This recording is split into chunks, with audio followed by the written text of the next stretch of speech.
இன்றே டவுன்லோட் செய்து உங்கள் ஃபேவரட் ஷோக்களை என்ஜாய் பண்ணுங்க. நீ என்ன இந்த வீட்டு வேலைக்காரனா? அண்ணா அண்ணான்னு குடும்பத்துல ஒருத்தனா வாழ்ந்துகிட்டு இருக்க. கூட பிறந்த தம்பி கூட இந்த அளவுக்கு அன்பா விசுவாசமா இருக்க மாட்டான். உங்க அண்ணன் சொன்னா உயிரை கூட கொடுத்துருவல. ஆமா. அப்படிப்பட்ட இந்த தம்பிக்கு அவங்க வச்சிருக்கிற பேர் என்ன தெரியுமா? வேலைக்காரன்.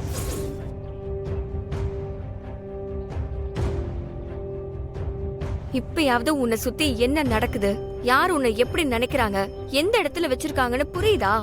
ஏய், இப்போ உனக்கு என்ன பிரச்சனை? எனக்கு ஒண்ணும் பிரச்சனை இல்ல. நீ வருத்தப்பட்டு நின்னியே, அதான் பிரச்சனை. இப்படி சொன்னா உனக்கு புரியுதான்னு பாக்கலான்னு வந்தேன். ஏய் நிபர், நான் உங்ககிட்ட ஆறுதல் சொல்லுன்னு சொல்லி கேட்டேன். நீயா வந்து எதுக்கு என்கிட்ட பேச்சு கொடுத்துட்டு இருக்க? ஏன்னா என்ன அந்த மாதிரி வளர்த்துருக்காங்க. எங்க அப்பா அந்த மாதிரி வளர்த்து விட்டுட்டாரு.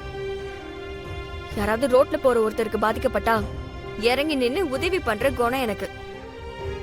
மத்தபடி இந்த மஞ்ச கயிறு என் கழுத்துல கட்டின, என் கூட இருக்க, நீ ரொம்ப நல்லவன், அதுக்காகலாம் நான் ஆறுதல் சொல்ல வரல. ஆமா, பெரிய இவ நீ குடுக்குற சர்டிபிகேட்ல தான் நான் வாழ்ந்துட்டு இருக்கேன். ஏய், உனக்கு உரைக்கவே உரைக்காதா? எனக்கு ஒரு சந்தேகம். நீ பிறந்ததுல இருந்தே இப்படிதானா, இல்ல இடையில இப்படி மாறிட்டியா? என்ன இல்ல, நல்லது சொல்றவங்களெல்லாம் நீ எதிரியா பாக்குற, கெட்டது பண்றவங்க எல்லாம் உனக்கு உயிரா தெரியறாங்க, அதுக்காக சொல்றேன். ஏய், உனக்கு என்னதான் வேணும்? எதுக்கு என்ன டார்ச்சர் பண்ணிட்டே இருக்க? தலை எல்லாம் வலிக்குது, கிளம்பு. ஆனா ஒண்ணு, கண்டிப்பா நீ ஒரு நாள் வருத்தப்படுவ. ஏண்டி, உன் புருஷன் இங்க வந்து ஒரு வேலைக்காரனா சார்ஜ் எடுத்துக்கிட்டு ரொம்பரமா சுத்தி சுத்தி வேலை செஞ்சுட்டு இருக்கானே. பாவம், அவன் கலப்பா இருப்பானே. அவனுக்கு ஒரு பூஸ்டோ ஹார்லிக்ஸோ ஏதாவது போட்டு கொடுக்கணும், கொஞ்சமாவது அக்கறை இருக்கா? உன் பொண்டாட்டி இங்க யாரு? சமையல்காரி. சமையல்காரி வேலையை பார்த்துட்டு முடியாம நொந்துகிட்டு இருக்கா. அவ வேலையை குறைப்போமேனு கொஞ்சமாவது உனக்கு அக்கறை இருக்காடா? ஆமா. சரி, இப்ப என்ன பண்ணணும் சொல்லு. நீ ஒண்ணு பண்ண வேணாம் சாமி. நீ அமைதியா தொந்தரவு பண்ணாம நின்னா போதும், நானே எல்லாத்தையும் பாத்துக்கிறேன். போடா. அம்மா பாய், எப்ப பார்த்தாலும். ஏய், என்ன நீ சொந்தக்காரங்க ஊர்க்காரங்க எல்லாம் வந்திருக்காங்கல்ல, ஒழுங்கா ஒரு காபி தண்ணி கொடுக்க மாட்டாங்க உங்களுக்கு எல்லாம்? பின்னாடி ஆக்டிங். சூப்பர் தம்பி, கரெக்டா சொன்ன. இதெல்லாம் இப்படிதான் அடக்கி வைக்கணும். ஆமாங்க.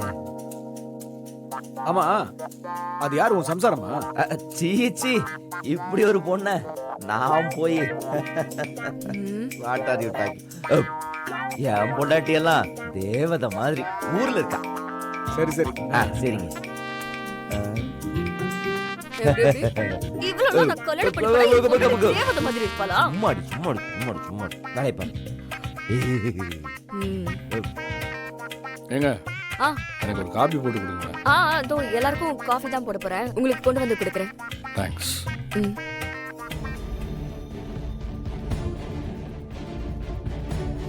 ஏய், என்ன சித்ரா, இன்னும் ட்ரெஸ் கூட மாத்தாம அப்படியே உட்கார்ந்திருக்க? நான் என்ன கண்காட்சி போறலாம்? ஆள் ஆளுக்கு வந்து பாத்துட்டு போறாங்க.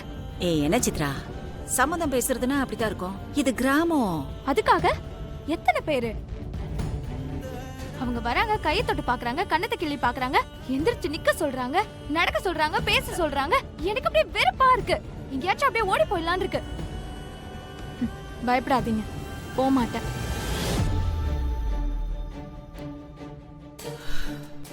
ஏய் சித்ரா, பிரச்சனையை பார்த்து ஓடினா ஓடிட்டே தான் இருக்கணும். எங்க போனாலும் நமக்கு ஏதாவது ஒரு பிரச்சனை வந்துட்டே தான் இருக்கும். அதை ஃபேஸ் பண்ணி தான் ஆகணும், அதான் வாழ்க்கை. உனக்கு நான் சொல்லி தெரிய வேண்டியதில்லை சித்ரா. முடியல சித்தி, ஒவ்வொரு நேரமும் திக்க திக்குன்னு இருக்கு. இந்த கதிர் வேற எங்க போனாலும் பின்னாடியே வரான். ஐ லவ் யூன்றா, என்னடமோ சொல்றான். வெறுப்பா இருக்கு. ஏங்க, உங்களுக்கு சென்னை தாங்களா? ஆமா. ஆமா, எப்படி நம்ம ஊர்லாம் பிடிச்சிருக்குதுங்களா? ரொம்ப நல்லா இருக்கு தம்பி. அங்க தூசி, வண்டி, வாகன சத்தம் இதெல்லாம் ஒரே இறைச்சலா இருக்கும். இந்த இடத்துல அதெல்லாம் இல்லாம ரொம்ப அமைதியா இருக்குப்பா. விட்டா இங்கேயே செட்டில் ஆயிடுவீங்க போலயே. அப்படி ஒரு நிலைமை வந்தா இங்கே இருக்கலாம்னு தான் தோணுது. உனக்கு எப்படிப்பா? நீ என்ன இந்த ஊர் தானா இல்ல வெளியூரா? நமக்கு பக்கத்து ஊர் தாங்கய்யா. எங்க? வீராமங்கலம். ஓஹோ. ஆமா, அங்கெல்லாம் விவசாயம்லாம் எப்படிப்பா இருக்கு? விவசாயம் எங்கேங்கய்யா, வானம் பார்த்த பூமி. கொஞ்சம் மழை தண்ணி பெஞ்சதுன்னா விளையும். ஓஹோ, எங்கடா வச்சிருக்கீங்க பத்திரத்தை? பரவாயில்லையே, ரொம்ப தெளிவா பேசுற. ஐயா, இந்த வீட்டில் வேலைக்கு செய்யறதுக்காக தினம் தினம் 4 நியூஸ் பேப்பரு, பக்கத்தில் இருக்கிற சொந்த பந்தம் எல்லாத்திட்டையும் கேட்டு தெரிஞ்சுட்டு வந்திருக்காங்கய்யா. இல்லைன்னா இவனுங்கெல்லாம் சமாளிக்க முடியுமா? என்ன தம்பி மனசுக்குள்ள ஏதோ முணுமுணுக்கிற? அதெல்லாம் ஒன்றும் இல்லைங்கய்யா. ஆ, எங்க எங்க எங்க எங்க எங்க நீங்க முதல்ல வெளிய போறீங்களா? எனக்கு ஒரு மாதிரி இருக்கு. போங்க. என்ன ஒரு மாதிரியா இருக்கு? என்ன ஒரு மாதிரியா இருக்கு? நானும் பார்த்துக்கிட்டே இருக்கேன். கொஞ்ச நாள் மிஞ்சி மிஞ்சி போயிட்டு இருக்கா. என்ன நீ மட்டும் தான் அதிசயமா பிறந்து வந்துட்டியா? இந்த பார், நீ தான் என் பொண்டாட்டி. நான் தான் உன் கழுத்துல தாலி கட்ட போறேன். அதை புரிஞ்சு நடந்துக்கிற வழியை பாரு. நானும் அன்பா பேசிட்டே இருக்கேன்.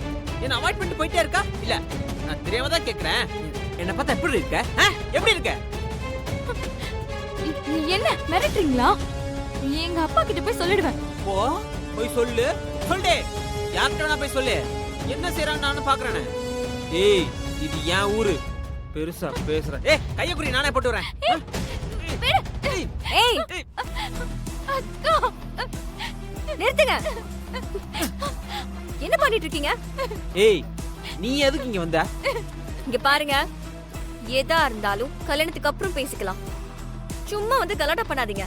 ஏய், நான் கட்டிக்க போற பொண்ணுக்கு ஆசையா வளையல் வாங்கிட்டு வந்திருக்கேன், தோடு வாங்கிட்டு வந்திருக்கேன். இதெல்லாம் போட்டு அழகு பார்க்கணும் ஆசைப்படுறேன். உனக்கு என்ன வந்துச்சு? அதெல்லாம் கட்டிக்கிட்டதுக்கு அப்புறம் வேணா அழகு பாத்துக்கலாம். கிளம்புங்க. முடியாது. என்ன பண்ணுவ? என்ன பண்ணுவ? ஏய், என்னமா பெருசா கலாட்டா பண்ணிட்டு இருக்க? ஏய், நீ என்ன அந்த வீட்டுக்கு குடுத்தானவளா? நீயே கேவலம் அந்த வேலைக்காரனோட பொண்டாட்டி. உனக்கு என்னடி அவ்வளவு திமிரு? ஏய், முதல்ல போங்க இருந்து கிளம்பு. முடியாது. என்ன பண்ணுவ? என்ன பண்ணுவ? நீலாம் இப்படி சொன்னா கேட்க மாட்ட. உன்னெல்லாம் எவன்டா அவன்? மாப்பிள்ள, கோவப்படாதீங்க மாப்பிள்ள. என்னடா உன் பொண்டாட்டி கை வாங்கினா உனக்கு அப்படியே கோவம் பொத்துக்கிட்டு வருதா? ஏய், அவன் என்ன பண்ண தெரியுமா உனக்கு? யோ, நான் கட்டிக்கு போற பொண்ணுகிட்ட பேச விட மாட்டாயா? பேசலாம் மாப்பிள்ள, நல்லா பேசலாம். இங்கே தானே இருக்க போகிறாங்க. கல்யாணத்துக்கு முன்னாடி வீட்டு பொண்ணுக்கிட்ட பிரச்சனை பண்ணாதீங்க. நல்லா இருக்காது மாப்பிள்ள, கோச்சிக்காதீங்க. அப்புறம் அண்ணனுக்கு தெரிஞ்சா கோவப்படுவார்.